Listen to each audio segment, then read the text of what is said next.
জিয়াউর রহমান হত্যা ১/১১ থেকে ২৪শে জুলাই আন্দোলন পর্যন্ত বিভিন্ন মানবতাবিরোধী অপরাধে সেনা কর্মকর্তা মোজাফফরের জড়িতের সম্পৃক্ততা পেয়েছে তদন্ত সংস্থা। ১৬ বছর ধরে ১/১১-র কুশীলব সেনা কর্মকর্তা মাসুদ উদ্দিন চৌধুরীর সাথে ছিল যোগাযোগ। মানবতাবিরোধী অপরাধে ২৩ জুলাই তাকে হাজির করার নির্দেশ দেন ট্রাইব্যুনাল। সেদিনই তাকে গ্রেপ্তার দেখানো হতে পারে, তবে জিয়াউর রহমানকে হত্যার বিচার হবে সামরিক আদালতেই।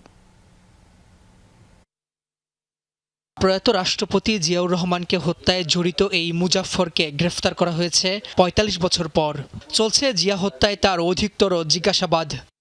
এরই মধ্যে আন্তর্জাতিক অপরাধ ট্রাইব্যুনালে তাকে হাজিরের আবেদন করে প্রসিকিউশন। চিফ প্রসিকিউটর ট্রাইব্যুনালকে জানান, জিয়াউর রহমানকে হত্যাই নয়, গত ১৬ বছর ধরে সেনা কর্মকর্তা মাসুদ উদ্দিন চৌধুরীর সাথে মুজাফফর হোসেনের যোগাযোগ ছিল।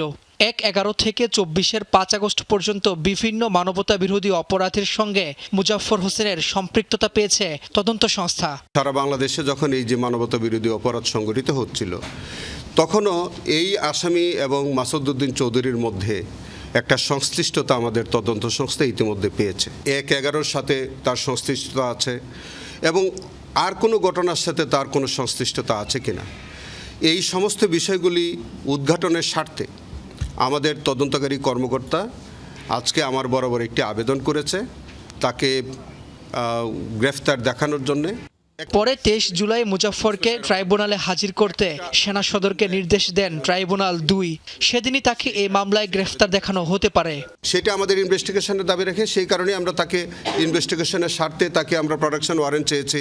পরবর্তীকালে তাকে আমরা গ্রেফতার দেখাবো এবং তাকে যদি জিজ্ঞাসাবাদ করতে হয় করব। তবে সামরিক আদালতেই জিয়াউর রহমান হত্যার বিচার হবে বলে জানান চিফ প্রসিকিউটর। বিচার যদি মিলিটারি লতে হয়, মার্শাল ল কোর্টে যদি হয়, তাকে সিভিল কোর্টেও যদি হয়, যেটা আগে এক্সিকিউশন হয়ে যাবে সেখানে শেষ হয়ে যাবে। রাব্বি হোসেন, যমুনা নিউজ, ঢাকা।